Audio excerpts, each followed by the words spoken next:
মারাত্মক গুনাহ করেছি। কি গুনাহ করেছো রে ইয়া রাসূলুল্লাহ? দিনের বেলা রোজা রেখে বিবির সাথে সহবাস করে ফেলেছি, অন্যায় করেছি। ক্ষমার ব্যবস্থা কিভাবে হবে? আরেকটু দাও, বাড়ায় বেশি কম হয়েছে।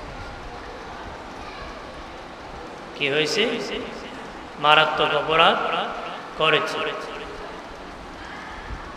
দয়াল নবী বললেন, তুমি একজন গোলাম আজাদ করে দাও। সে বলে, ইয়া রাসূলুল্লাহ, আমার কোনো গোলাম নাই। আমার কোনো কি নাই? গোলাম নাই। নবী বললেন, তাহলে তুমি 60 জন মিসকিন খাওয়াও। ইয়া রাসূলুল্লাহ, আমার মিসকিন খাওয়ানোর তৌফিক নাই। নবীজি বললেন, 60টা রোজা রাখো। এত গরিব নবী, রোজা রাখলে ইনকাম করতে পারবো না। 60টা রোজা রাখা আমার দ্বারা সম্ভব না। 60টা রোজা রাখাও কি সম্ভব না। শরীয়তের আইন কি? কেউ যদি এইভাবে করে, হয়তো গোলাম আজাদ করবে, নতুবা 60টা রোজা রাখবে, নয়তো 60 জনকে খাওয়াবে। এর বাইরে কোনো ফতোয়া চলবে? এর বাইরে চলবে? চলবে না। আমার দিনে নবী বললেন, আরে সাহাবী, বসো, অপেক্ষা করো কিছুক্ষণ। পরে একজন ব্যক্তি তাবারক আঙ্গুর ফল আল্লাহ নবীর দরবারে হাজির করলেন। একটু আঙ্গুর ফল হাজির করলেন। নবীজি আপনার সঙ্গী সাথীকে নিয়ে খায়। দয়াল নবী ডাক দিয়া বলেন, কই রে আমার সাহাবী, কোথায় আছো? সে বলে, লাব্বাইক ইয়া রাসূলুল্লাহ, হাজির আছি নবীজি। নবীজি বললেন, নেও এই আঙ্গুর ফল, নিয়ে মদিনার অলিতে গলিতে যত ফকির মিসকিন আছে তাদের মধ্যে বন্টন করে দাও। আমার আল্লাহ তোমার রোজার কাফারা আদায় করে দিবে। আমি পারবো না, এই কথা বলার ক্ষমতা নাই। আমি 3টার বাইরে যেতে পারবো না। 3টার বাইরে কি যেতে পারবো না। যে নবী বলেছেন হয়ে গেছে। নবী বলেছেন কি হয়ে গেছে। নবী যা করবেন তা কি শরীয়ত, তা কি শরীয়ত। নবী যা করেছেন তা কি শরীয়ত। ওই ব্যক্তি ডেকে বলে, ইয়া রাসূলুল্লাহ, ওগো মায়ার নবী, এই মদিনার আমার চেয়ে গরিব আর কেউ নাই, আমার চেয়ে মিসকিন আর কেউ নাই গো নবীজি। কোন ফকিরের কাছে আমি বন্টন করব? কোন মিসকিনের কাছে আমি বন্টন করব? নবী বলেন, যাও যাও, তুমি আর তোমার বিবি বাচ্চা নিয়ে খেয়ে ফেলো, তাহলে রোজার কাফারা আদায় হয়ে যাবে। তুমি তোমার বিবি বাচ্চা নিয়ে খেয়ে ফেলো, তাহলে রোজার কাফারা আদায় হয়ে যাবে। কথা বন্ধ করতে হবে। আপনাদের একজন দায়িত্ব নিয়ে ওই যে বাইরে কথা বলতেছে, এগুলো স্টপ করতে হবে। এইখানে একটা কুস্তি পাইতেছে, এগুলো বন্ধ করতে হবে। বন্ধ কর। এটা তো শিবরি আল্লাহুম্মা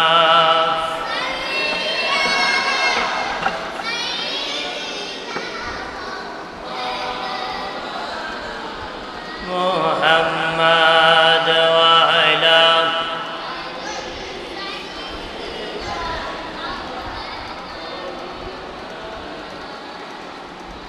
এ জীবনে যার দিল বাইজান, নবীর জন্য কাঁদে না। রোজা হাশরে বাইজান তারা নবীজির দেখা পাবে না। আল্লাহুম্মা সাল্লি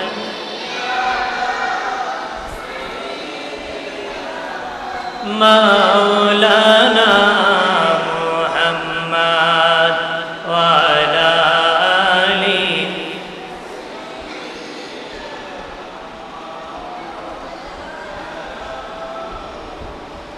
এইখানে কি বুঝলেন? নবী যা করেছেন তা শরীয়ত, আমরা শরীয়তের আন্ডারে। নবী বলেছেন আমি বলি যদি 1 মণ আঙ্গুর বেটে দাও আদায় হবে? হবে না। নবী বলেছেন বেটে দাও আদায় হয়ে যায়। বলেছে আমার চেয়ে গরিব কেউ নাই, নবী বলেছেন তুমি তোমার বাচ্চা নিয়ে কে ফেলো তাহলে কাফারা আদায় হয়ে যায়। সুবহানাল্লাহ বলি না? আরো জোরে বলি। আরেক ব্যক্তি বাবাজি আসিয়া বলে ইয়া রাসূলুল্লাহ নবীজি আমি 3 তালাক দিয়ে দিছি বিবিকে, 3 তালাক দিয়ে দিছি বিবিকে, কিভাবে সমাধান হবে? নবীজি বললেন যাও যাও সমাধান হয়ে গেছে, কিন্তু বাবাজি আমাদের দ্বারা তালাক হয়ে গেলে সমাধান করা সম্ভব নয়, সেপারেট করতে হবে, একত্রে করা সম্ভব নয়। কিন্তু নবী একত্র করে দিয়েছেন। নবী যা করেছেন তা শরিয়ত, যা করেছেন তা কি? হযরত হামজা রাদিয়াল্লাহু তাআলা আনহু ইন্তেকালের পরে আল্লাহ নবী 70 তাকবীরে জানাজার নামাজ ইমামতি করেছেন। হযরত হামজা রাদিয়াল্লাহু তাআলা ইন্তেকালের পরে 70 বার নামাজ হয়েছে, অথবা 70 তাকবীরে নামাজের ইমামতি করেছেন, অথচ তার 4 তাকবীরে জানাজা নামাজ পড়তে হয়। দয়াল নবী 70 তাকবীরে জানাজা পড়েছে। আমরা 5 তাকবীর দিলে মানবো? 3 তাকবীর দিলেও মানতো না, 4 তাকবীর দিলেও, 5 তাকবীর দিলেও হবে না। নবী 70 তাকবীরে দিয়েছেন। নবী যা করেছেন তা শরীয়ত, যা করেছেন কি আল্লাহর দ্বারে কবুল হয়ে যাবে, আল্লাহর দ্বারে কি কবুল হয়ে যাবে। দয়াল নবী হায়াতুন নবী, জিন্দা নবী। আল্লাহ বলেন ওয়াত্তিন, আল্লাহ বলেন 3 ফলের কসম, জাইতুন, জাইতুনের কসম, আত্তি ওয়াজাইতুন ওয়াতুর সিনিন। আল্লাহ বলেন সিনাই পর্বতের কসম, সিনাই পর্বতের কসম, তুর পাহাড়ের কসম, ওয়াহাদাল বালাদিল আমিন, শান্তিময় নগরীর কসম, শান্তিময় নিরাপদ নগরী। নবী আপনার যেই নগরীতে আপনার কদম লেগেছে ওই নিরাপদ নগরীর কসম আমি আল্লাহ খাচ্ছি। আল্লাহ বলেন 3 ফলের কসম, জাইতুন ফলের কসম, তুর পাহাড়ের কসম, শান্তিময় নগরীর কসম। সুবহানাল্লাহ বলি না? আর জোরে বলি। আল্লাহ রাব্বুল আলামিন 3 ফলের কসম কেন খেলেন? এটা বাবাজি জাইতুন ফল, 3 ফল, ছোট্ট ছোট্ট ফল। আল্লাহ ইচ্ছা করলে কাঁঠালের কসম কাটতে পারতেন, আনারসের কসম বলতে পারতেন। কত বড় ফল, জাতীয় ফল, ভিটামিন কত বেশি। আল্লাহ ইচ্ছা করলে সেই ফলের কসম কাটতে পারতেন। তাফসীরের কিতাবের মধ্যে দেখলাম আমার আল্লাহ কেন জৈতুন ফলের কসম কেটেছেন? ওই ফল ঈসা নবী বেশি পছন্দ করতেন। নবীর ব্যাগের মধ্যে সব সময় থাকতো। নবীর পছন্দ ছিল, ফলের সম্পর্ক নবীর সাথে বেশি ছিল, সম্পর্ক লেগে গিয়েছিল। এই জন্য ফলের দাম বেড়েছে। আমার আল্লাহ এই জন্য সেই ফলের কসম কেটেছে। ফলের সম্পর্ক নবীর সাথে থাকার কারণে দাম বেড়ে গেছে। দাম কি বেড়ে গেছে? সুবহানাল্লাহ। এরপরে আল্লাহ বলেন সিনাই পর্বতের কসম, তোর পাহাড়ের কসম, তোর পাহাড়ের কসম কেন আল্লাহ কাটলেন? জৈন্তা পাহাড় আছে বাবা, সিলেটে পাহাড়ের অভাব নাই। সাতগাঁও পাহাড় আছে, আছে না? পৃথিবীর আরো বহু পাহাড় আছে। আল্লাহ ইচ্ছা করলে অন্য পাহাড়ের কসম কাটতে পারতেন, পারতেন না? আল্লাহ ইন্না সাফা ওয়াল মারওয়া ইনশাআল্লাহ, সাফা মারওয়া আল্লাহর কুদরতের নিদর্শন। আল্লাহর কুদরতের কি নিদর্শন? আল্লাহকে যদি বলি আল্লাহ ও মালিক, মানব জাতি হলো শ্রেষ্ঠ জাতি, কিন্তু হওয়ার পরে তোমার কুদরতের নিদর্শন পাহাড়কে কেন বললাম? আল্লাহ বলেন ওই পাহাড় আমার নিদর্শন হয়েছে তোমাদের মানুষের সম্মানের কারণে। হাজরা আলাইহিস সালাম সাফা মারওয়ায় দৌড়াদৌড়ি করেছিল, ইসমাইল নবীর কদম লেগেছিল, আর ইসমাইল নবীর মা দৌড়াদৌড়ি করেছিল। তোমাদের কদমের বরকতের কারণে আমি আল্লাহ ওই পাহাড়ের দাম বাড়ায় দিছি। আর তুর পাহাড়ের কসম কেন কাটলেন? বাবাজি ওই পাহাড়ের কসম কেন কাটলেন? যে পাহাড় কিয়ামতের আগে যখন বাবা ইয়াজুজ মাজুজ বের হবে, ইয়াজুজ মাজুজ বের হবে, দয়াল নবী বলেন ইয়াজুজ মাজুজকে দেখতে ভয়ঙ্কর দেখা যাবে, খেজুর গাছের মতন লম্বা দেখা যাবে, তাদের চেহারা আকৃতি ভয়ঙ্কর হবে।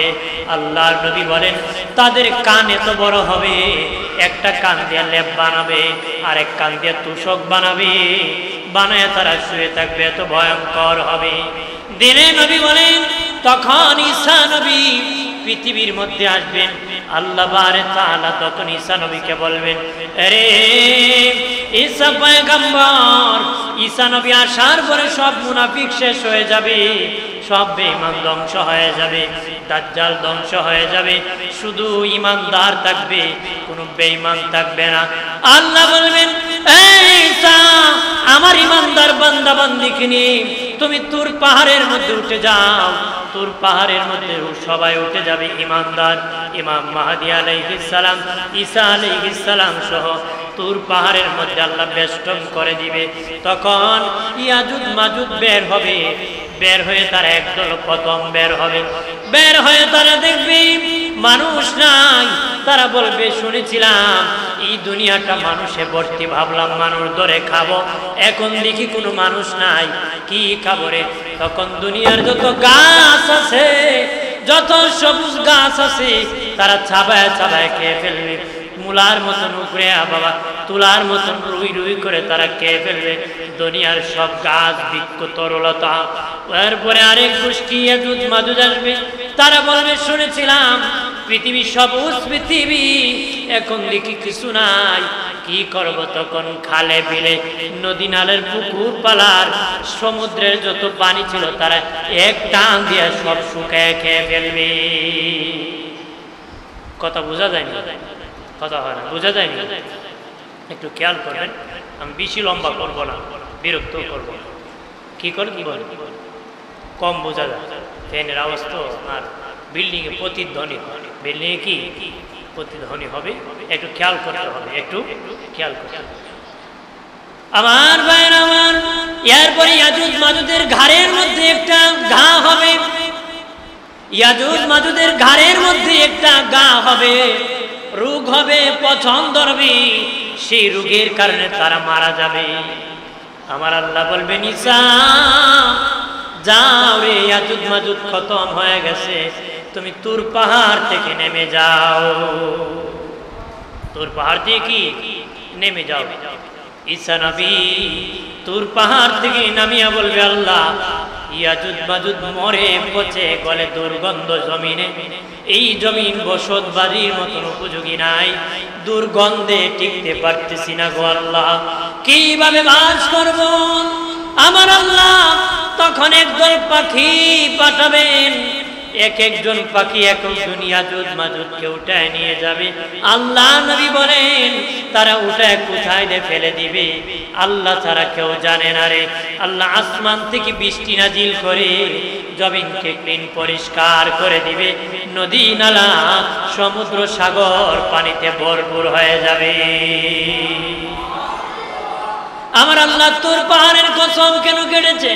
তাফসীরের কিতাবের মধ্যে দেখলাম বাবাজি মুসা নবী তুর পাহাড়ের মধ্যে আল্লাহর সাথে কথা বলেছে। মুসা নবী তুর পাহাড়ে আল্লাহর সাথে কথা বলেছে। মুসা নবী তুর পাহাড়ে কদম লেগেছে। মুসা নবী যখন তুর পাহাড়ে যেতেন খেজুর গাছ বলতো আমি আল্লাহ কথা বলতেছি। খেজুর গাছ থেকে আওয়াজ আসতো আমি আল্লাহ কথা বলতেছি। বলেন খেজুর গাছ কি আল্লাহ? হ্যাঁ বায়া খেজুর গাছ থেকে আল্লাহ, খেজুর গাছ থেকে আওয়াজ আসতো আল্লাহ আওয়াজ দিতেন। আল্লাহর কুদরতি আওয়াজ কি খেজুর গাছ থেকে আসতো। খেজুর গাছ থেকে কি মুসা নবী তুর পাহাড়ে কথা বলেছে আর নবীর কদম লেগেছে ওই পাহাড়ে, এই জন্য পাহাড়ের দাম বেড়েছে। ওই পাহাড়ে নবীর কদম লাগার কারণে আল্লাহ বলেন তুর পাহাড়ের কসম কাটছি। ওয়াহাদাল বালাদিল আমিন, শান্তিময় নগরী। আল্লাহ বলেন হাবিব এই দুনিয়া ছিল মারামারি কাটাকাটি, বাবা হইয়া মেয়েকে হত্যা করত, নারী পুরুষ উলঙ্গ হইয়া কাবা ঘর তাওয়াফ করত, উলঙ্গ হয়ে কাবা ঘর তাওয়াফ করত। নারীরা উলঙ্গ, পুরুষরা উলঙ্গ হয়ে কাবা ঘর তাওয়াফ করত। হাবিব, যাদের কোনো শরম ছিল না, হায়া ছিল না, তারা তখন যুক্তি দেখাইত যে কাপড় পরিয়া পাপ করেছি, ওই কাপড় পরে পবিত্র ঘর তাওয়াফ করব না রে। এই জন্য বাপ বেটা, মেয়ে স্বামী স্ত্রী সন্তান বাবা মেয়ে উলঙ্গ হইয়া কাবা ঘর তাওয়াফ করত, উলঙ্গ হইয়া কাবা ঘর তাওয়াফ করত। ওই সময় নবী পৃথিবীর মধ্যে শুভাগমন করেছে। বাবা মেয়েকে অভিশাপ মনে করত। আল্লাহ নবীর দরবারে এক ব্যক্তি আসিয়া বলে, নবী ইয়া রাসূলুল্লাহ, আমার গুনাহ ক্ষমা হবে না। কত জাহিলিয়াত ছিল বাবা, ভালো করে শুনে নেন, কত জাহিলিয়াত ছিল। বলতেছে, ইয়া রাসূলুল্লাহ, আমার নবী, আল্লাহ আমাকে ক্ষমা করবেনি। নবী বলেন, কেমন গুনাহ করেছো? নবীজি, আমি 100টা কন্যা সন্তান হত্যা করেছি। 100টা কন্যা সন্তান। তবে গো মায়ার নবী, 99টা কন্যা সন্তান যখন হত্যা করেছি, তারা কথা বলতে জানতো না, তখন আমি হত্যা করেছি। তবে একটা বাচ্চাকে আমি খুব সুন্দরভাবে কথা বলতে পারতো, বাবা বাবা বলে ডাকতে পারতো, আমার খেদমত তার মা শিখাইছে। এমন মেয়েকে আমি হত্যা করেছি। আমি ব্যবসা করতে গিয়েছিলাম বহু দূরে গো নবী, আমার বিবির পেটে একটা বাচ্চা গিয়েছিল। এর আগে আমি 2-3 বছর পরে, কয়েক বছর পরে আমি বাড়ি ফিরেছি। ওই সময় আমার মেয়ে কথা বলতে জানে, আমার বিবি জানে। মেয়ে আমি দেখতে পারি না, মেয়েকে হত্যা করে ফেলবো। আমার বিবি আমার খেদমত শিখাইছে, তার মেয়েকে যেন সে খেদমত করলে আমি খুশি হয়ে যাই, এইভাবে খেদমত শিখাইছে।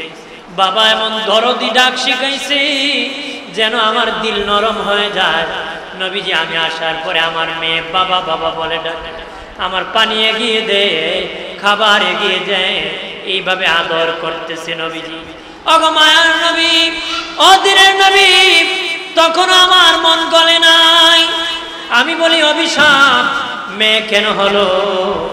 অভিশাপের কারণে আমি তখন আমার মেয়েকে বললাম, চলো বেড়াইতে যাব, বেড়াইতে যাব। কাপড় চোপড় রেডি করে নবীজি মরু প্রান্তরে গিয়েছি। আমি সাথে শাবল নিয়েছি, খন্তা নিয়েছি, গর্ত খনন করার জন্য। গর্ত খনন করার জন্য আমি নিয়েছি। আমি গর্ত যখন খনন করতেছি, আমার মেয়ে ডেকে বলে, বাবা কেন গো এই একা একা জায়গার মধ্যে খনন করতেছি? আমি বললাম, মারে দাঁড়াও। তখন আমার দেহ খনন করার কারণে ঘেমে যাচ্ছে। আমার মেয়ে নিজের কাপড়ে আঁচল দিয়া আমার ঘামগুলা মুছে দিতেছে গো নবীজি, আমার ঘামগুলা মুছে দিতেছি। দাড়ির মধ্যে বালু লেগেছে, আমার মেয়ে ভাবে ঝাড়ানি দিতেছি, পরিষ্কার করতেছি। ঠিক গর্ত যখন আমি শেষ দিকে চলে গেলাম, গর্ত যখন আমি শেষ দিকে চলে গেলাম, তখন উঠি আমার মেয়েকে ধাক্কা মেরে গর্তে ফেলে দিলাম, ধাক্কা মেরে গর্তের মধ্যে ফেলে দিলাম। মেয়ে আমার চিৎকার দেয়া বলে, ও আমার বাবা, আমাকে কেন তুমি ফেলতেছ? আমি তখন ডেকে বলি, তুই কেন মেয়ে হলে রে? আমার বড় লজ্জা হয়, এই জন্য তোকে নিক্ষেপ করেছি। মেয়ে জোর হাত ধরে কয়, আব্বা মেহেরবানি করে মাটি ফালাইয়া আমাকে হত্যা করিও না, আমাকে একটু সুযোগ দিয়ে দাও। আমি জীবনে কোনোদিন আপনার মেয়ের পরিচয় দিব না, আপনাকে বাবা বলে ডাকবো না। আমি এই মুহূর্তে এখান থেকে উল্টা পিঠে বাড়ির দিকে নয়, উল্টা দিকে গো নবীজি একটা দৌড় দিব। ওগো আমার বাবা, উল্টা দিকে এমন একটা দৌড় দিব, যেদিকে চোখ দেখি সেদিকে চলে যাব, দেশান্তর হয়ে যাব, আপনার পরিচয় দিব না বাবা। একটু জোর হাত ধরে প্রাণ ভিক্ষা দেন, আমি আপনাকে বাবা বলে পরিচয় দিব। ওগো দিনের নবী, তখনও আমার মন গলে না, তখনও আমার এত পাষাণ আমার মন গলে নাই। আমার মেয়েকে তখন মাটি চাপা দিয়ে আমি মেরে ফেলেছি, ওই মেয়েকে মাটি চাপা দিয়ে মেরে ফেলেছি। নবীজি আল্লাহ কি ক্ষমা আমারে করবে? নবীজি আহাজাল বালাদিল আমিন, শান্তিময় নগরীর কসম কেটেছেন। আল্লাহ বলেন, হাবিব, যেই নগরী মেয়েকে মানুষ হত্যা করত, আপনার দ্বারা সেই নগরীতে আমি শান্তি করেছি। যেখানে কালো আর সাদা একসাথে বসতে পারতো না, গরিব ধনী একসাথে বসতে পারতো না গো নবীজি। একসাথে গির্জা, কালোদের আলাদা ছিল, বাবাজি পশ্চাদের আলাদা ছিল, গরিবের গির্জা আলাদা ছিল, ধনীদের আলাদা ছিল। বাবা খ্রিস্টান বিজ্ঞানী আল্লাহর নবীর কাছে প্রশ্ন করার জন্য এসেছিল রে। তখন তারা তো ভাবছে জীবনে কোনোদিন মুহাম্মদ তার মসজিদ নববীতে বসতে দিবে না। সাহাবীরা বললেন, কোথায় বলবো? কাবা ঘরের পাশে, মসজিদ নববীর পাশে ছায়া পড়ে, ওই ছায়ার মধ্যে বলবো। নবী বলবেন, না না, সেখানে বসা যাবে না। আল্লাহ নবীকে বললেন, ইয়া রাসূলুল্লাহ, পাহাড়ের মধ্যে, পাহাড়ের একটু গা ঘষি, একটু রৌদ্র কমে যায়, সেখানে মানুষ একটু আরাম করে, পাহাড়ের নিচের মধ্যে বসি। নবী বললেন, না, ইয়া রাসূলুল্লাহ, খেজুর গাছের ছায়া পড়ে, সেখানের মধ্যে বসি। নবী বলেন, না, আমার মসজিদ নববীর দরজা খুলে দাও, তাদেরকে নিয়ে একত্রে সবাই মসজিদ নববীর আদালতে বসে যাব। নবী আলাদা করেন নাই যে গরিব এক জায়গায়, ধনী আরেক জায়গায়, ইহুদি এক জায়গায়, নাসারা আরেক জায়গায়, মুসলমান আরেক জায়গায়। নবী বলেন, বসো, আমরা এক জায়গায় বসে আলোচনা করি।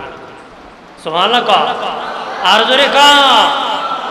দয়াল নবী সেই অধিকার দিয়েছেন। বাবাজি ও এলাকার মা বোনেরা, নবীর মিলাদুন নবীর দ্বারা আপনারা সেই অধিকার পেয়েছেন গো মা। স্বামীর ঘরে বন্দি নয়, স্বামীর ঘর তোমার সম্মানের জায়গা মা, সম্মানের সাথে থাকো গো মা। আল্লাহর নবীকে জীবনের চেয়ে বেশি ভালোবাসবা, বেশি বেশি করে দুরূদ পড়বা, কোরআন তেলাওয়াত করবা, নামাজ পড়বা, রোজা রাখবা, স্বামীর হুকুম পালন করবা। আমার আল্লাহ তোমাদের জন্য জান্নাত রেডি রাখবে। জান্নাত কি থাকবে?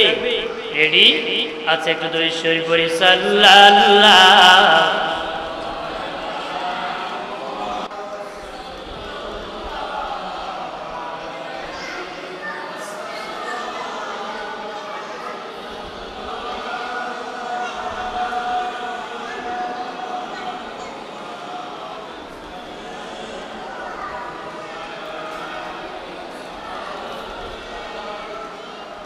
ডানে মাটি বামে মাটি,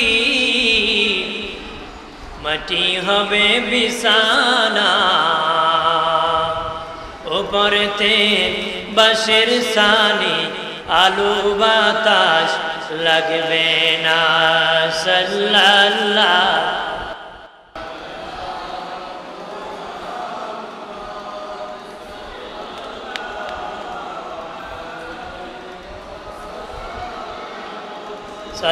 সাল্লাল্লাহু আলা সাল্লাল্লাহু। আমার প্রাণের দুস্থ বুজুর্গরা রে, আল্লাহর নবী আগমনের দিনে নবী দাদা খাজা আব্দুল মুত্তালিব বলেন, কাবা ঘরটা আমার মা আমেনার ঘরের দিকে ঝুঁকে গিয়েছে, ঝুঁকে গিয়েছে। কাবা ঘরের মূর্তি সেজদায় পড়ে গেছে, কাবা ঘরের মূর্তি সেজদায় পড়ে গেছে। এরপরে খাজা আব্দুল মুত্তালিব বলেন, 1000 বছরের অগ্নিকুণ্ড আগুন লাগেছিল। আল্লাহর নবী যেদিন পৃথিবীতে শুভ আগমন করেছেন, আগমনের কারণে সব আগুন নিভে পানি হয়ে গেছে। আগুন নিভে কি হয়েছে? পানি হয়ে গেছে। সুবহানাল্লাহ করলাম, আর জোরে কও। আমার দিনে নবী যেদিন পৃথিবীতে এসেছেন, মরা গাছে ফুল ফুটেছে, মরা গাছের মধ্যে ফুল এসে গিয়েছে, যে স্তনে দুধ ছিল না দুধ এসে গেছে। বাবাজি অভাব ছিল, অভাব দূর হয়েছে, আল্লাহর রহমত পৃথিবীতে আগমন হয়ে গেছে। আল্লাহর রহমত কি পৃথিবীতে আগমন হয়ে গেছে, পৃথিবীতে কি আগমন হয়েছে। আমাদের নবী হলেন শেষ নবী, খাতামুন নবীন। আমাদের নবীকে আল্লাহ শেষে পাঠাইছেন, শেষে আমার আল্লাহ পাঠাইছেন। আদমকে প্রথম পাঠাইছেন, শেষে আমার নবীকে পাঠাইছেন। আমাদের নবী খাতামুন নবী, ইমামুল আউলিয়া আম্বিয়া, খতিবুল আম্বিয়া, সব নবীর ইমাম। আমাদের নবী হলেন ইমামুল মুরসালিন, রাহমাতাল লিল আলামিন, শফিউল মুজনবিন, নূরে মুজাসসাম, নবী আহমদ মুস্তাফা, মুহাম্মদ মুস্তাফা সাল্লাল্লাহু আলাইহি ওয়াসাল্লাম। আমার দিনে নবী পৃথিবীতে আসার কারণে সবার শেষে এসেছেন নবী। আল্লাহ বলেন আমার যত করুণা আছে, আমার যত দয়া আছে, আমার যত বরকত আছে নবী আপনাকে দান করে দিয়েছি, আপনাকে দিয়ে দিছি। নবী আল্লাহ আমার তো ছেলে সন্তানও নাই, কাকে আমি খাওয়াবো? আল্লাহ বলেন হাবিব আপনার যত উম্মত আছে সব উম্মতের রূহানি পিতা আমি আল্লাহ আপনাকে বানাইছি। সুবহানাল্লাহ। আপনার সব উম্মতকে আপনার রূহানি পিতা বানাই দিছি, উম্মতরে খাওয়াবে। উম্মতরে কি খাওয়াবে? সুবহানাল্লাহ কন্যা আর জোরে কর। আমার গানের বাবাজি খেয়াল করেন, আল্লাহ বলেন হাবিব আপনাকে যদি না বানাইতাম আমি আল্লাহ আসমান বানাইতাম না, জমিন বানাইতাম না, আমি আল্লাহ চন্দ্র বানাইতাম না, সূর্য বানাইতাম না, এমনকি কোনো মানব বানাইতাম না, কোনো কিছু বানাইতাম না, জান্নাত বানাইতাম না, কিছুই বানাইতাম না হাবিব। ওগো হাবিব আপনার কারণে সব বানাইছি, আপনার কারণে আমি আল্লাহ নিজে প্রকাশ পেয়েছি, নিজে প্রকাশ পেয়েছি। আমার আল্লাহর পরিচয় আমার নবী নিজে পরিচয় দিয়েছে। আল্লাহতে আছেন সেই পরিচয় কার কাছ থেকে শিখছি? নবীর কাছ থেকে শিখেছি। কার কাছ থেকে? নবীর কাছ থেকে শিখছি আমরা। কার কাছ থেকে? নবীর কাছ থেকে। নবী পরিচয় দিয়েছেন আল্লাহ একজন আছেন। আল্লাহ কি একজন আছেন, তার সাথে কোনো শরীক নাই। নবী মুহাম্মাদুর রাসূলুল্লাহ। যত নবী রাসূল আল্লাহ বানাইছেন ও বাবাজি, কোন রাসূলের কালেমা রাসূলুল্লাহ নাই, কোন রাসূলের কালেমা রাসূলুল্লাহ নাই। একমাত্র আমার নবীর কালেমার মধ্যে রাসূলুল্লাহ আছে। আমার নবীর কালেমার মধ্যে কি আছে? রাসূলুল্লাহ আছে। আদমের কালেমা লা ইলাহা ইল্লাল্লাহ, আদমুস সফিউল্লাহ। আমার নবীর কালেমা লা ইলাহা ইল্লাল্লাহ মুহাম্মাদুর রাসূল। আমার নবী হলেন রাসূল, সব রাসূলের রাসূল, নবীদের নবী, খাতামুন নবী, শেষ নবী। কথা বলেন ঠিক কিনা? জোরে বলেন ঠিক কিনা? আমার বানের বাবাজি খেয়াল করেন ভালো করে, নবীর মিলাদুন নবীতে আমরা খুশি হই। ইমাম তিরমিজি রাহমাতুল্লাহ আলাইহি বলেন বাবু মা জা ফি মিলাদুন নবী সাল্লাল্লাহু আলাইহি ওয়াসাল্লাম। ইমাম তিরমিজি মিলাদ পেয়েছে বাবাজি, ইমাম তিরমিজি মিলাদ পেয়েছে। ওনার চেয়ে বড় পণ্ডিত এখন আর কেউ থাকতে পারে না বাবা। ওনার মতন ব্যক্তি মিলাদ পেয়েছে, এই জন্য আমরা মিলাদ পেয়েছি। আমরা কি মিলাদ পেয়েছি। এখন যারা আছে সবাই মিলে এক তিরমিজির সমান হবে না। উনি মিলাদ পেয়েছেন, ওনারা বলে পায় না। এটা ধোঁকাবাজি ছাড়া আর কিছু হতে পারে না। মিলাদুন নবীর ব্যানার যদি মাহফিল করলে বেদাত হয়, সিরাতুন নবীর নামে ব্যানার করলে মাহফিল করলে বেদাত কি হবে? সিরাতুন নবী নামের ব্যানার করে মাহফিল করলে এটাও বেদাত হবে। এটাও কি? কোন সাহাবী সিরাতুন নবী নামে কোন ব্যানার পিস্টম করে মাহফিল করেন নাই, মাহফিল করেন নাই। সিরাতুন নবী করা যাইত, মিলাদুন নবী করা যাইত, এইটা আবার কোন যুক্তি? কথা কোন ঠিক কিনা? জোরে কর। সিরাত যদি করা যায় মিলাদ করা যাবে, মিলাদ যদি করা যায় সিরাত করা যাবে। মিলাদ ছাড়া কোনো মুফাসসির কোনো অধ্যায় ধরেন নাই, মিলাদ ছাড়া কোনো কিছুর অস্তিত্ব নাই। নবীর আগমনের পরই সব অস্তিত্ব, এর আগে কোনো অস্তিত্ব নাই। এর আগে কোনো অস্তিত্ব কি নাই। আমার প্রাণের বাবাজি খেয়াল করেন ভালো করিয়া, আল্লাহ নবী যেদিন শুভ আগমন করেছেন, নবীজির কদম মুবারকের কারণে আমার আল্লাহ সুবহানাহু ওয়া তাআলা तमाम পৃথিবীটাকে নামাজের মুসল্লা বানাইছে, নামাজের বিছানা বানাইছি। যেখানে খুশি মত সেখানে নামাজ পড়তে পারে। এটা নবীর কদমের বরকত, রাহমাতাল লিল আলামিনের আগমনের বরকত। নবী দুনিয়ায় রহমত, কবরে রহমত, হাসরে রহমত, মিজানে রহমত। নবী ছাড়া রহমত নাই, নবী ছাড়া বরকত নাই। নবীকে আমি দুনিয়ায় যেমন রওজাতে থাকবো তেমন, দুনিয়ার থেকে তোমরা সালাম দিতেছ, আমি রওজাত দুনিয়ায় যেমন শুনেছি, রওজাত থেকে আমি সালামের জবাব শুনব, রওজাত থেকে আমি সালামের জবাব দিব রে। এ বাবা সাহাবীরা, দুনিয়া থাকতে যেমন তোমাদের সাথে আমার মুসাফা চলে, রওজাত থেকে মুসাফা চলবে। দুনিয়া থাকতে যেমন সাক্ষাৎ হয়, রওজায় গেল সাক্ষাৎ হবে।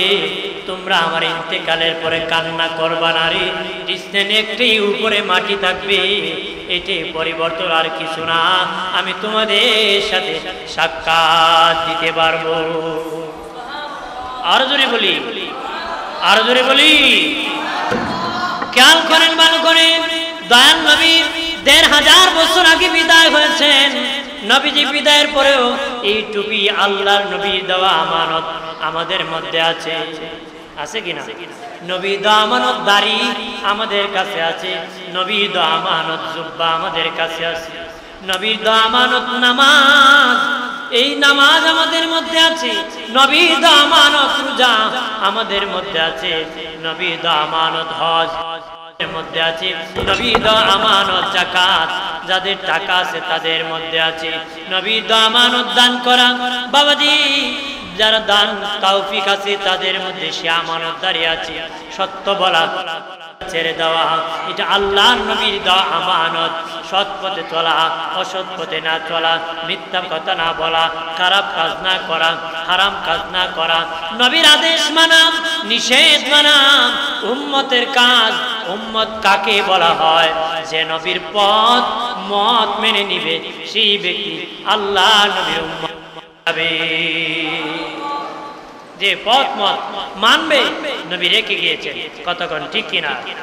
বিদায় হজের ভাষণে বাবাদি আলিয়াউমা আকমালতু লাকুম দীনাকুম, এই আয়াত বাবাদি নাজিল হয়েছিল বিদায় হজের ভাষণের শেষ দিকে। বাবা, সর্বশেষ আয়াত, এই আয়াত নাজিল হয়েছিল, ওই আয়াত নাজিল হয়েছিল রে নবীজি। আল্লাহ বলে দিলেন, হাবিব আমি আজ পরিপূর্ণ করে দিয়েছি, আজ আমি দিনকে পরিপূর্ণ করে দিয়েছি। সব সাহাবীরা মুস্কি মুস্কি হাসতেছে, আমাদের দিন পরিপূর্ণ হয়েছে, দিন পরিপূর্ণ হয়ে গেছে, দিন পরিপূর্ণ হয়ে গেছে। তবে একজন সাহাবী বিনায়া বিনায়া চোখের পানি ছেড়ে কান্না করতেছে।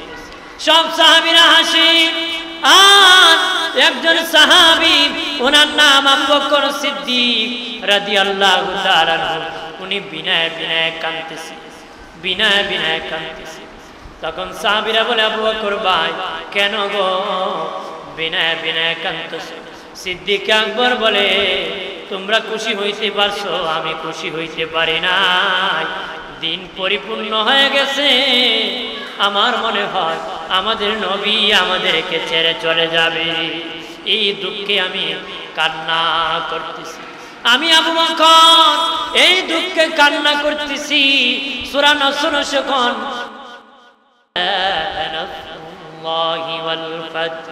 ওই সূরা তখন বিদায় হতে ভাষণে থাকতে থাকতে, আরাফায় থাকতে নাজিল হয়ে গেছে। বিজয় এসে গেছে, নবী বিজয় এসে গেছে। সাহাবীরা বলেন, বুঝি না কেমনে বিজয় আসবে। তখন বাবা দেখতে পারলো তারা ইয়ামিন থেকে বিজয়ের মিছিল ঢুকতেছে। বাবা ইয়ামিন থেকে বিজয়ের মিছিল ঢুকতেছে। যে ইয়ামিনের সাহাবীরা দাওয়াত নিয়ে গিয়েছিল, হত্যা করেছিল বাবাজি, সাহাবীরা দাওয়াত নিয়ে যাওয়ার কারণে হত্যা করে ফেলেছিল। ওই ইয়ামিন থেকে ইসলামের পতাকা নিয়ে দলে দলে তারা আসা শুরু করেছে। সাহাবীরা খুব বুঝতে পেরেছি আল্লাহর পক্ষ থেকে সাহায্য এসে গেছে, ইসলামের বিজয় এসে গেছে। আর জোরে বলি দিন পরিপূর্ণ হয়ে গেছে। বিদায় হজের বাসনে আল্লাহর নবী বলেছিলেন, বাবা সাহাবীরা, তোমাদের জন্য আমি রাসূল দুটো জিনিস রেখে যায়, এক কোরআন আর এক সুন্নাহ রেখে দিয়েছি। একটা হলো কোরআন, আরেকটা হলো সুন্নাহ। নবী বলেন নাই কোরআন রেখেছি, হাদিস রেখে গিয়েছি, হাদিস বলেন নাই, সুন্নাহ বলেন। বাবাজি, হাদিস সুন্নাহ আবার কিসের নাম? হাদিসের নাম সুন্নাহ। হাদিস তিন অর্থে সুন্নত ব্যবহৃত হয়, তিন অর্থে। নবীর আমলকে সুন্নত বলা হয়, নবীর কাজকে সুন্নত বলা হয়, নবীর হাদিসকে সুন্নত বলা হয়। নবীর সুন্নত, নবীর হাদিসকে সুন্নত বলা হয়, নবীর আমলকে সুন্নত বলা হয়, নবীর কাজকে সুন্নত বলা হয়। তবে সব হাদিস সুন্নত না, সব সুন্নতে হাদিস, সব সুন্নতি হইল হাদিস, তবে বাবা সব হাদিস সুন্নত না। যেমন আল্লাহ নবী একত্রে 9 বিবি রেখেছেন, এটা হাদিস, কিন্তু উম্মতের জন্য সুন্নত না, উম্মতের জন্য সুন্নত না। নবী বিবাহ করা উম্মতের জন্য সুন্নত করেছেন, বিবাহ করা, একটা করা, 4টা করা সুন্নত করেন নাই। একটা বিবাহ করা নবী উম্মতের জন্য সুন্নত করেছেন, 4টা করা জায়েজ করেছে। 4টা করা কি? অনেকে কয় 4টা করা সুন্নত, এটা একটা ভুল কথা। কি কথা? এটা ভুয়া কথা। এটা কি কথা? 4টা বিয়া করা সুন্নত, এটা একটা ভুয়া কথা। 4টা করা জায়েজ, অপশন আছে, কিন্তু বিয়া করা সুন্নত। বিয়া করা কি? সুন্নত। 4টা করা সুন্নত না, 4টা অপশন খালি আছে জরুরতের কারণে। কি কারণে? শেষে আল্লাহ কিছু ওয়াহিদ, সাবধান, একটা করিস, ইনসাফ করতে পারবে না। যত বেড়া 2 বিয়া করছে, কিলাকিলি ছাড়াও হয় না, কথা হয় না। আর আমরা দেশ 2য় নম্বর বিয়া হয় না, মানুষ আঙ্গা হয়, হ্যাঁ, বিবাহ করে মরণ ছাড়াও পায় নাই। এই জন্য আল্লাহ কিছু সাবধান, একটা করিস, তাহলে ইনসাফ করতে পারবে না। কিন্তু অপশন খালি রাখছেন কেন? জরুরত থাকতে পারে। যেন খালি না থাকে তাহলে বান্দার প্রতি জুলতি। একজনের বিবি অসুস্থ হয়ে পড়েছে, তাহলে একটা বেশি যদি না করে যায়, তাহলে ওই বিবির সারি আর একটা করতে, যেন ওই বিবির উপর যেন জুলুম না হয়, তারা রাখি এসে দরকার হলে আরেকটা করতে পারবে। কিন্তু অপ্রয়োজনীয় করলে ঠিক হবে না। অপ্রয়োজনীয় করলে তো ধরা খাবেন, দুনিয়ায় বেজ্জতি, সব জায়গায় ধরা খাবেন, ইনসাফ করতে পারবেন না। কি করতে পারবেন না? ইনসাফ করতে পারবেন না। কিন্তু সেই পরে আল্লাহুম্মা সাল্লি আলা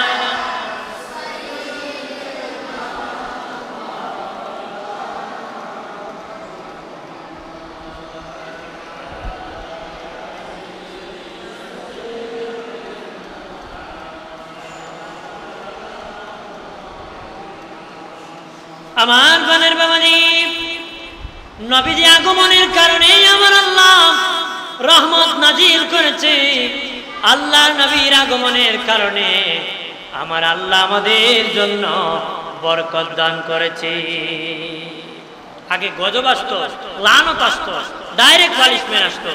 নবী থাকার কারণে গজব ডাইরেক্ট আসে না, নবী আসার কারণে সে গজব বন্ধ। নবী রাজি, আল্লাহ রাজি, নবী খুশি, আল্লাহ খুশি, নবীর খুশিতে আল্লাহ খুশি। আল্লাহ নবী 16 থেকে 17 মাস বাইতুল মুকাদ্দাসের দিকে ঘুরে নামাজ পড়েছেন। 16 থেকে 17 মাস আল্লাহ নবী বাইতুল মুকাদ্দাসের দিকে নবীজি কিবলা বানায় নামাজ পড়েছে। তখন ইহুদিরা বলল, মুহাম্মদ আমাদের ধর্ম মানে না, আমাদের কিবলা ঠিকই মানে। তারা এইরকম ভাবে নবীর অন্তরে কষ্ট, নবীর অন্তরে দুঃখ। আল্লাহ নবী নামাজের মধ্যে দাঁড়িয়ে গিয়েছেন, নামাজের দিকে দাঁড়িয়ে গিয়েছেন, নামাজের মধ্যে দাঁড়ায় নবী বারবার আকাশের দিকে তাকাইতেছে, যদি আল্লাহ কিবলাটা ঘোরায় দিতে। সুবহানাল্লাহ। নবী নামাজের ভিতরে বারবার আকাশের দিকে তাকাইতেছেন আর মনে মনে বলতেছেন, আল্লাহ যদি কিবলাটা ঘোরায় দিতেন তাহলে আমার অন্তরে শান্তি লাগতো।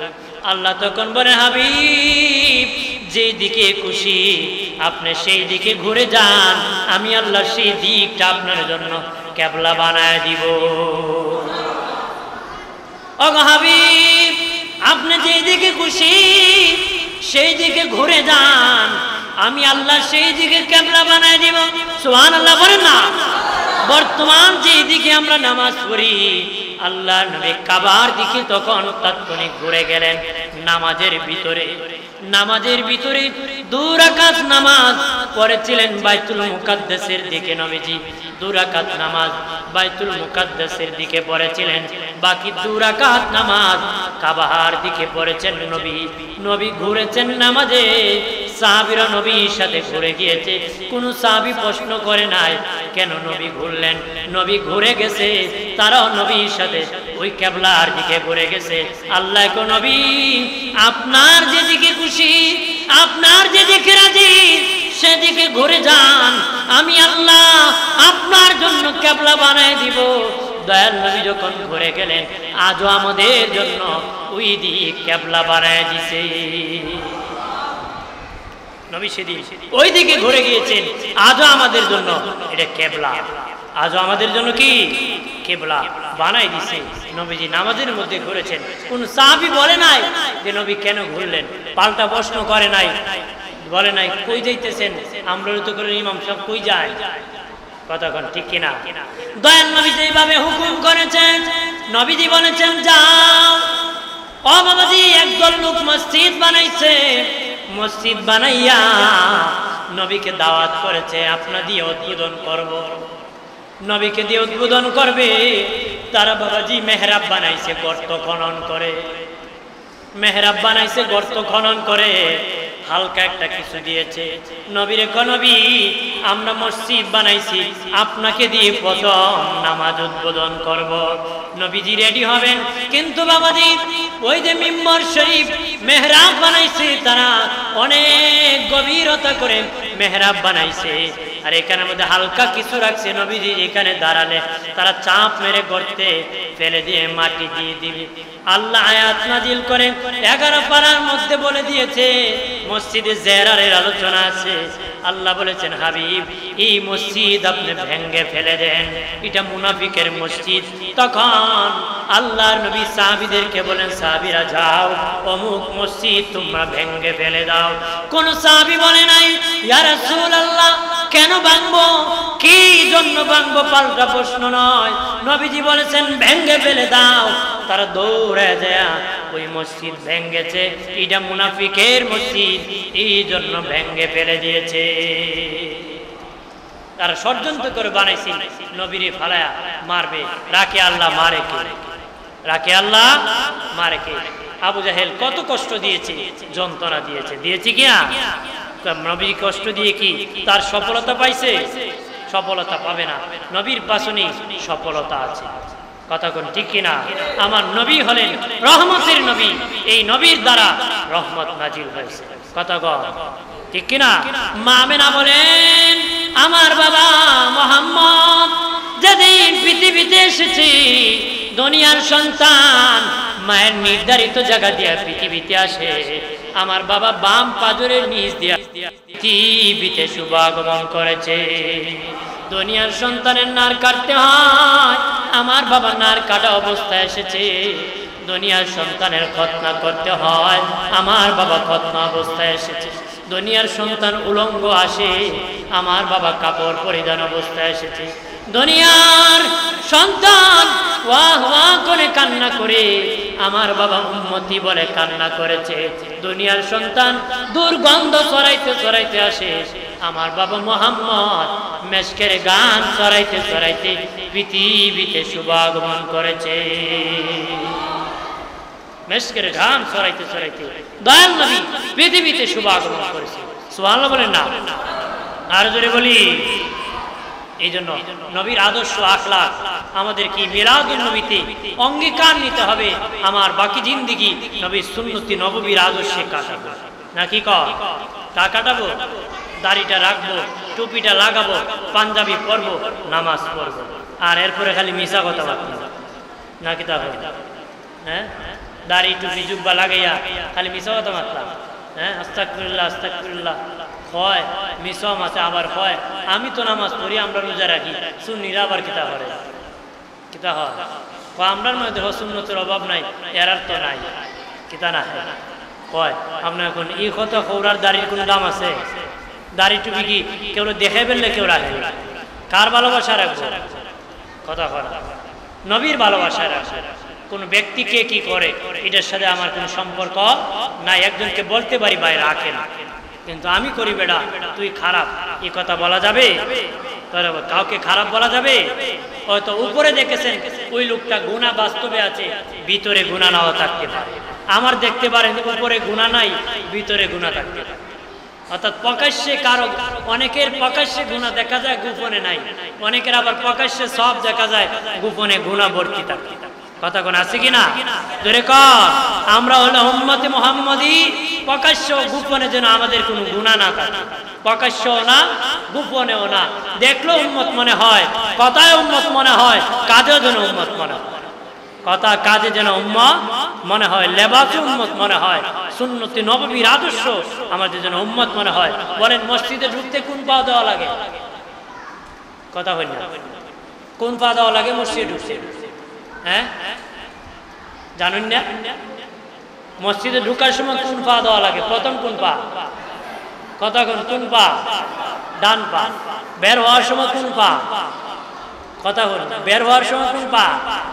বাম পা। প্রস্রাবে ঢুকলে প্রথম কোন পা? বাহির হওয়ার সময় কোন পা? হ্যাঁ ডান পা। ঢুকবো বাম পা, বের হব ডান পা। মসজিদে ঢুকবো ডান পা, বের হব বাম পা। আপনারা বলেন এগুলো শেখার দরকার আছে কিনা? কথা কনা দরকার আছে কিনা? টুপি লাগানো কি? কথা কনা কেউ যদি লাগে না, হ্যাঁ কইবেন নবী কইসুন লাগে, তুমি কেন বউ লাগে না? আর যে কর নবী কইসে লাগে, হে কো লাগে না, কইবেন তুমি উম্মত না। কথা কনা আপনি শার্ট গায়ে দেন ঠিক আছে, কিন্তু কেউ যদি লাগে না, এটা চলতো না। পড়তে পারি না, এটা আরেক বিষয়, কিন্তু লাগতো না। কথা বলা যাবে না? বলা যাবে? কথা কেন বলা যাবে? বলা যাবে না। আপনার কোন পানির প্রথম সুন্নত কি? আমার কথা শেষ, আমি চলে যাব। আপনাদের ইমাম সাহেব বাকি অংশ শেষ করে দোয়া করবে। হাজিরিন, পানি খাওয়ার প্রথম সুন্নত কি বলেন তো? পানি খাওয়ার প্রথম সুন্নত কি? হ্যাঁ প্রথম হলো পানিটা ভালো না মন্দ দেখা, এটা বিশুদ্ধ না খারাপ, ময়লা আছে না ভালো আছে, এটা দেখতে হবে। না দেখিয়ে খাওয়া যাবে? হ্যাঁ তো মানে তারপিন খেয়ে জীবন শেষ করে দিবে নাকি? আগে প্রথম সুন্নত হলো এই পানিটা আমার জন্য উপযোগী কিনা, খাওয়ার মতন ঠিক আছে কিনা, হালাল আছে কিনা, এটা দেখা কি সুন্নত।